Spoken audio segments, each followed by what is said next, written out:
Hi, you guys. Okay, so we have another story today, and I'm going to start reading, and I'll show you the pictures when I get to the end. So today we are going to be reading about the wanderings of Odysseus.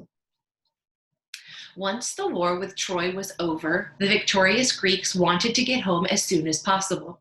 10 years is a long time to be away, and they were anxious to check that all was well with their kingdoms. No one was more eager than Odysseus, who was longing to be reunited with his wife Penelope.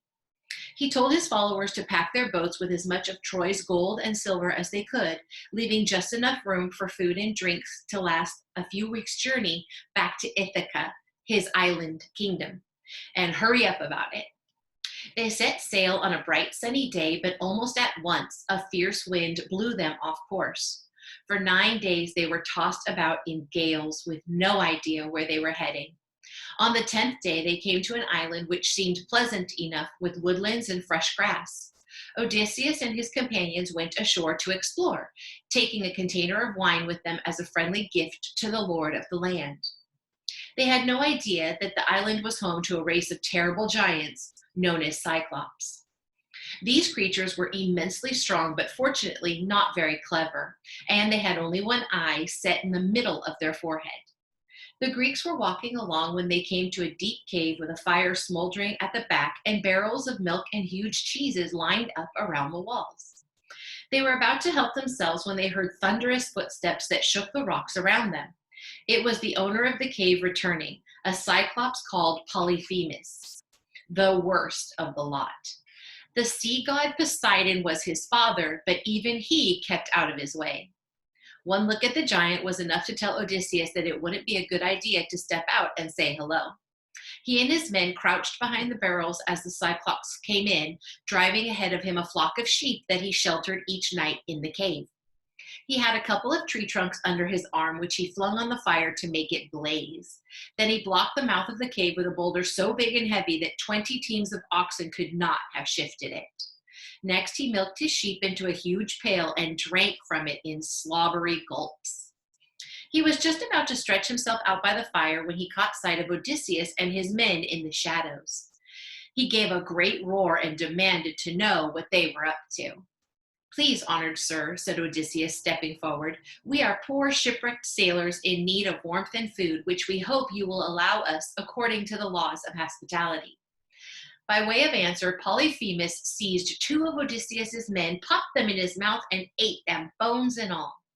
The others were too terrified to move, each expecting to be the next mouthful. Luckily, the Cyclops was now full. He gave a belch and then a yawn and was soon fast asleep on the floor.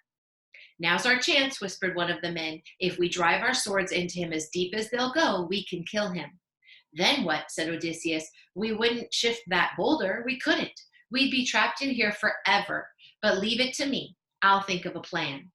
The men knew their leader's cunning ways, so they cheered up a bit. The next morning, Polyphemus ate 2 more Greeks for breakfast before driving his sheep out to pasture and closing the cavern behind him with the boulder. While he was away, Odysseus and his men dragged a long stake out of the giant's woodpile, sharpened its end to a point, and hid it at the back of the cave. When the giant returned with his flock at the end of the day, Odysseus stepped forward and offered him some wine from their container. The Cyclops had never tasted wine. "More," he said, and held out his cup for a refill. Soon the pitcher was empty, and the Cyclops was feeling really friendly. "You know, I rather like you," he said to Odysseus. "I think I'll eat you last. What's your name?" "They call me Nobody," said Odysseus. "That's a funny name," said the giant, who had now had way too much to drink.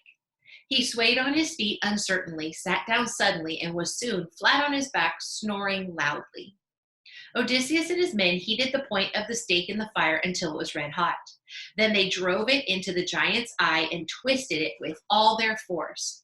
The monster gave such an ear-splitting shriek that his neighbors all came running from their caves. "What's the matter, Polyphemus?" they called. "Who's in there with you?" "Nobody," yelled Polyphemus. "It's nobody's fault." "Then we can't do much about it," said the others, and went back to their own caves.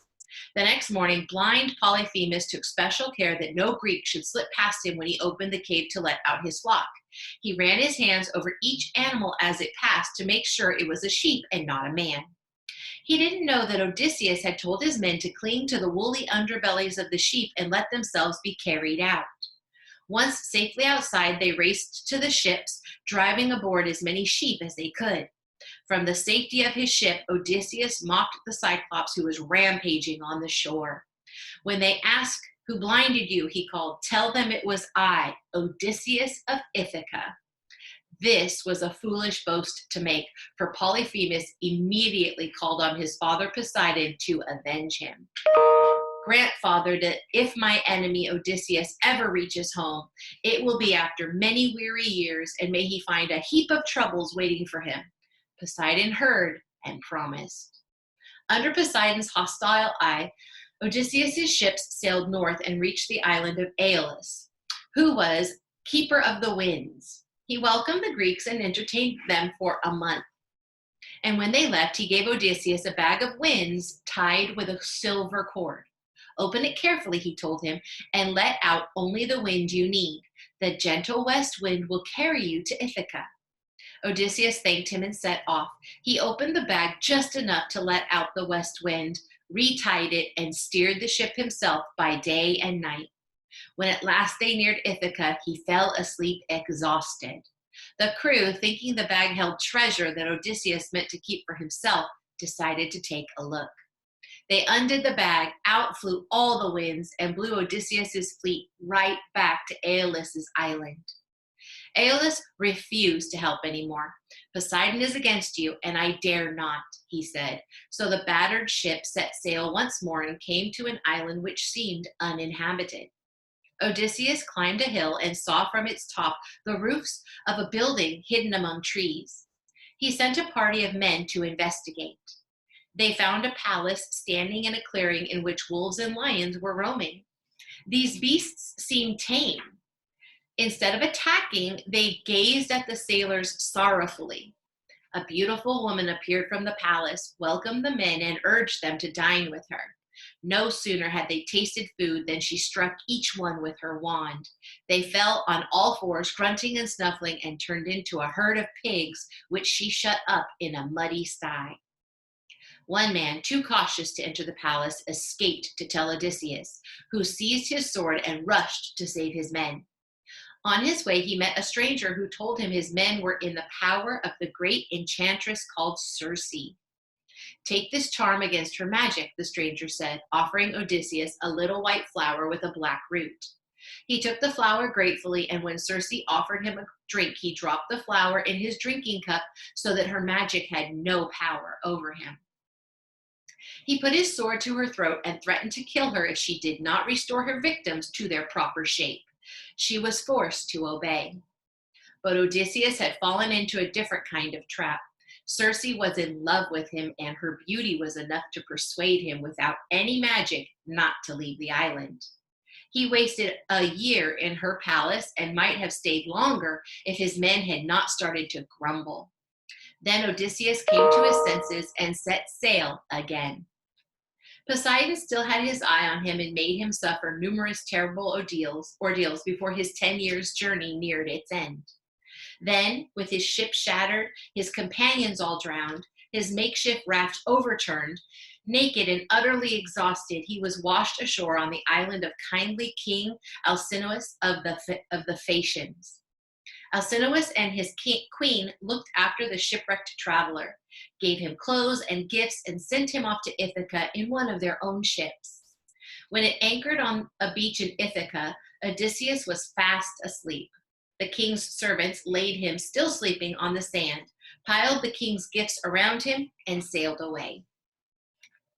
That's it for this piece. There's going to be a second story about Odysseus. So that was the first one, The Wanderings of Odysseus. So after 10 years of helping fight the Battle of Troy, he's now trying to get home, and that's going to be a problem. All right, so let me show you the pictures.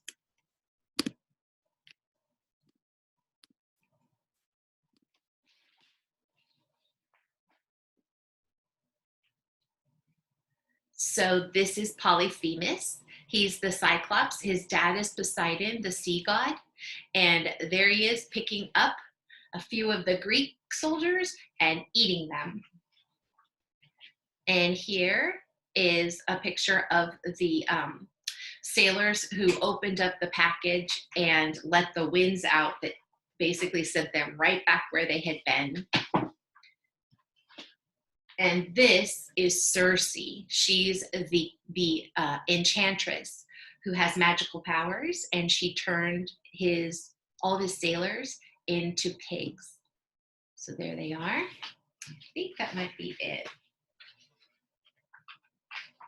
Yeah, that's the last picture. So we will read some more, and we're coming to the end of Greek myths, but we have a couple more to read still. All right. I'll talk to you guys later. Bye-bye.